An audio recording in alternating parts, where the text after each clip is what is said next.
Well, thank you very much, Ambassador, ministers, members of the Diplomatic Corps, ladies and gentlemen. I've been asked to present you with some early G20 history, and then to look ahead a bit as a background to today's discussion. As Ambassador Aranda just mentioned, effectively the G20 began in many ways with the recognition by the G7 following the peso crisis in 1994 that the G7 could no longer operate as an independent entity, expecting that their own economies would not be affected by economies outside of the G7. At that point, Canada was in a rather difficult financial situation. We had a very bad balance sheet, and the peso crisis, in fact, drove our interest rates through the roof, as they did some other countries. I then went to the G7. I was a G7 finance ministers, and essentially suggested that a new body should be created, a parallel body to the G7, that would effectively bring in countries like Mexico, China, India, Brazil, and a number of others. The Mexican peso crisis was of relatively short duration, and there was very little interest at the G7 to do it at that time, and the idea died.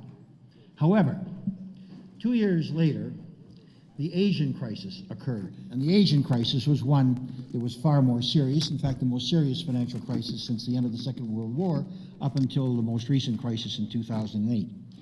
This was when a number of Asian countries, beginning with Thailand, was borrowing short from the United States, lending long in Thai baht, and the net result was that when the Americans and the depositors started asking for their money back, reserves in countries like Thailand, Indonesia, Malaysia, Korea started to plummet, and the Asian crisis really began a set of contagion that ultimately led to the Brazilian devaluation, led to, in part, I suppose, to the default by the Russians, and ultimately to the failure of long-term capital, which really shook the world's major financial capitals. At that point, having failed in front of the full G7 with the earlier one 2 years ago, I went to my counterpart, Larry Summers, and essentially said, look, something's got to be done. The G7 simply cannot deal with the reality of the world's economy as it is.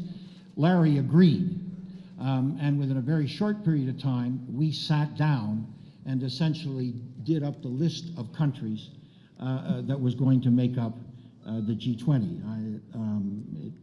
I've been asked since then, obviously there must have been extensive studies. Well, there were no extensive studies. We simply sat down and took a look at the countries, and it didn't take a stroke of genius to understand those countries which were going to have a major effect on the global economy.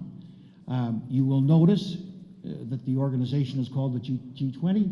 There are only 19 countries. It has been said that that's because neither Larry nor I could count. In any event, actually, one newspaper wrote something that I thought was really quite offensive, but nonetheless said, well, for a finance minister, what's another country? But the fact of the matter is that following that, the G7 finance ministers then were set up and they met. About a decade later, I became Prime Minister, and felt that this very reasons that Mexico, Brazil, China, India, and other countries had to be part of what was the Leaders Summit to match what we finance ministers had done. I met with the Chinese Premier Wen Jiabao the day before I became Prime Minister, put the idea to him, which he shared, and at that point I then met with all of the leaders of the G7 countries and the countries that had made up the G20, and suggested to them that a parallel organization to the G8 be created, as the finance ministers had done. All of the leaders of the countries that I approached, with the exception of one, supported the idea, and that was President Bush. Neither said yes, nor did he say no. So, to make a long story short, the whole issue was put in some abeyance, and then subsequently from that I stepped down from government, which is a euphemism for saying I lost the election, and began working with a number of people Ambassador Rosenthal, who was here, Ambassador Lord Aranda, who was here, Angel Gurria, who many of you know. The Mexican foreign policy experts played a tremendous role in building up the intellectual content from among a number of G20 countries that eventually meant when President Bush, and I congratulate him for it, called for the G20 leaders to meet in Washington, there was that intellectual construct. As you know, then since Washington, there have been a succession of meetings leading up to what is going to be the Los Cabos Summit, probably the most successful of all of those meetings, although I think that the Korean meeting was very successful as well, was the London Summit. The London Summit, which, as you know, is the one that stopped the wave of protectionism that was beginning to come into place as a result of the crisis. So, Capsule Forum, that is the history. The question is, where does the G20 go from here? Now, the answer is, I believe, that the G20, having demonstrated that it can respond to crises, the London Summit being the example of that, the issue now is, can the G20 prevent crises, or at least can they prevent crises that can be anticipated? Now, I believe the answer to that question is yes. In any event, that will certainly be the case if the G20 members are able to essentially address the issues that President Calderon outlined before Christmas in what I thought was a very forward-looking speech on the Mexican summit. Among the issues that he addressed were food security and infrastructure, climate change, and the global financial architecture, and I'd like just to make a couple of personal comments on each. On food security and infrastructure, my view is what is important is not only to recognize the individual issues, but to recognize the degree to which they are interrelated. For instance, only last week, some of you may have seen that the government of Tanzania announced that there was a food crisis in the north of their country, despite the fact that there was a bumper crop in the south. And this occurred because Tanzania's internal transport links are totally incapable of getting food from one part of the country to the other. Now, dealing with development issues of this kind was an initiative of the Korean Summit. It was one that France picked up on, but my own belief is that nonetheless, nothing has happened on it. And I think that this is one issue in which Mexico could very well be the catalyst. This is also an example how deep-seated change in the G20 is not going to occur immediately, but will occur over a number of summits, and it's important to bear that in mind. On climate change, Mexico showed great leadership when it hosted the Cancun Summit. Unfortunately, the successor conference last month in Durban, as you know, was not quite as successful. Now, hopefully, those countries, each and every one of which is a G20 members that are resistant to dealing with climate change, will recognize that unless the G20 sends the right signals, then in fact, the chances of keeping global warming within a target of 3% growth, let alone the UN's target of capping it at 2%, are nil. Now, we shouldn't kid ourselves. The UN may have the responsibility to achieve agreement on climate change, but over the next 5 years, I believe this is going to be one of the G20's greatest challenges. The third issue which President Calderon raised was the global financial architecture. Here, President Calderon, in the context of the current European crisis, talked about the benefits of looking back at the experience of others. And in this case, he cited Latin America's experience in the 70s and the 80s.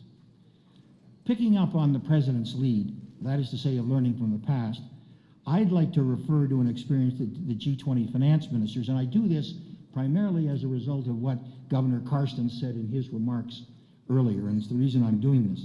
I'd like to pick up on an experience that the G20 finance ministers and central bankers went through a decade ago when we created the Financial Stability Forum and failed to give it substance. And my hope, and certainly encouraged by what Governor Karsten said in his earlier remarks, my hope is that the current generation of officials who created the Financial Stability Board don't make the same mistake. And let me just explain. 10 years ago, at the time that the G20 was created, the G7 ministers came up with the idea of creating this Financial Stability Forum as a way of having central bank governors and regulators talk among themselves in order to prevent banking crises, which are, as we've now seen, the worst kinds of crises you can have. The problem is that the G7 would not have a banking forum to deal with this issue that had any more members than the G7 members and 2 or 3 other Europeans. They would not give it any authority. They gave it barely any staffing. Now, people ask, why is it that we had the crisis in 2008? Well, one of the reasons, I believe, is that the body that was set up by the G7 to deal with this was a body that was simply understaffed and did not have the authority. When the G20 was created at the leaders' level, China and India and other countries came in, they insisted that, in fact, the membership of the Financial Stability Forum, now become the Financial Stability Board, had a membership that was wider than simply the G7, that it be the members of the G20. With respect, I think that that's showing the same kind of myopia. Because to have a body that is going to deal with banking crises internationally and limit it to 20 countries, and to say that Malaysia, as an example, or Chile, as an example, is not going to have banking problems is simply short-sighted.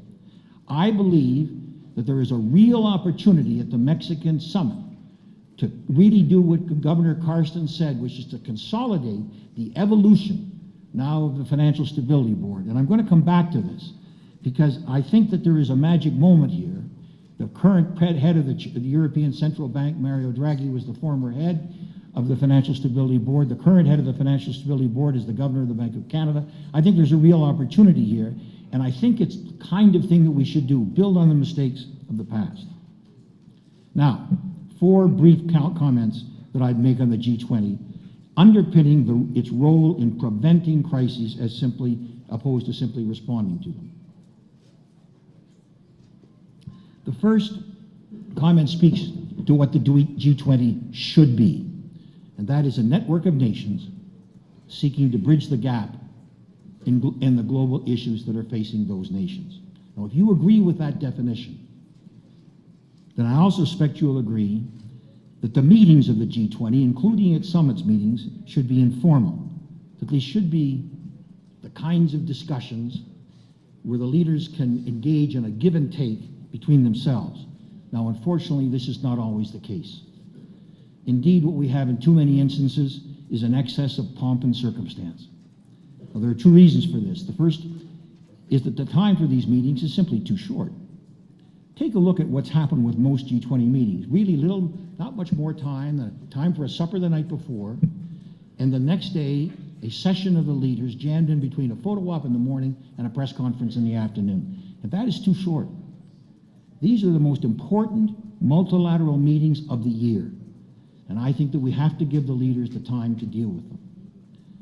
The second reason, I think, for the lack of informality, the lack of give and take in these meetings, is the absurd size of national delegations. Now, the reason that I'm going to get out of here right at noon is that I'm probably going to offend some people, so forgive me, but when you read that it takes thousands upon thousands of hotel rooms to hold a meeting of some 25 or 30 people, something's wrong. And it shows up in the casts of hundreds upon hundreds who wander upon the site while summits are being held. What all these people do, no one will ever know. But let me tell you, no wonder some leaders simply read their speeches as opposed to engaging in debate. And no wonder it really has been known that some leaders have gotten up in the middle of these meetings and wandered off never to return. That being said, I understand that capping the size of delegations is not going to be easy, that a lot of countries are going to oppose this. But I just would say to you one thing. Over the course of the last 10 years, because it was the same problem at the G8 meeting, I have talked to the leaders of the countries who have brought the largest numbers of delegations. In most cases, most of those leaders didn't know how many people they were bringing with them. They sure as heck didn't know what the cost was, and they couldn't answer me what the heck most of those people were doing. So I think that this is something that has got to be worked on. It's not going to be, you're not going to be able to solve it at the next summit, but I do think it's something that has got to be dealt with over time. My third point in terms of crisis prevention lies in the importance of focusing the public mind on what the G20's purpose is and why summits are important. Now, as I mentioned, in an increasingly interdependent world, the world in which we all live, the role of the G20 is to seek to make globalization work not simply in terms of the response to a crisis, but over the longer term. Now, I raise this again because it is not unusual after a summit for the press, for commentators, to criticize the results because the leaders fail to resolve immediately whatever issue happens to be the flavor of the month. Often, in fact, instead of recognizing that the kinds of issues that are on the G20 table don't lend themselves to instant success, a summit will deem to have been a disappointment, or it'll deem to have been a failure because of a lack of compatibility of the G20 members. And this is deemed to be a flaw, the fact that these are different countries, when compared to the so-called harmony among 7 of the 8 G8 members, about which I will refrain from commenting. Part of this is true, by the way. The G20 is not a club of compatible economies, and learning to work together has not been easy. It's an ongoing process. But when you see how difficult it is for the European economies to reconcile their differences, you can imagine how much more difficult it will be for the G20 to do so. The G20, which is crisscrossed with far greater cultural, historical, political, and economic differences among its members. But this is not a flaw, and this is really important as the press or as any of us judge the G20. The differences between G20 members are what made the G20 necessary, because that's the reality that the world has to contend with. That's the challenge that the G20 has to rise to. As we all know, the unipolar world is over. Increasing multipolarity, rising Asia, rising Latin America, soon to be followed by Africa, is the order of the day. And while the progress that has been achieved by the G20 may be slower than we would have hoped, you can imagine the flailing about that would have occurred if the G20 had not been created. And this brings me to conclude, Madam Chairman, on what I believe should be the G20's overriding priority in terms of both crisis response and crisis protection. This is the priority in which I think the G20 should ultimately be judged as a success or a failure. And that is its ability to strengthen the great global institutions. The fundamental issue that we face today is contagion. Financial contagion, climate change contagion, pandemic disease, transnational crime, you name it. Whatever it is, no nation can deal with contagion alone. The only answer to the spread of global risk will be found in the strengthening of the institutions required to make globalization work. The United Nations and all of its agencies, the IMF, the World Bank, and this is why I feel so strongly, as obviously does Governor Carstens, about the Financial Stability Board.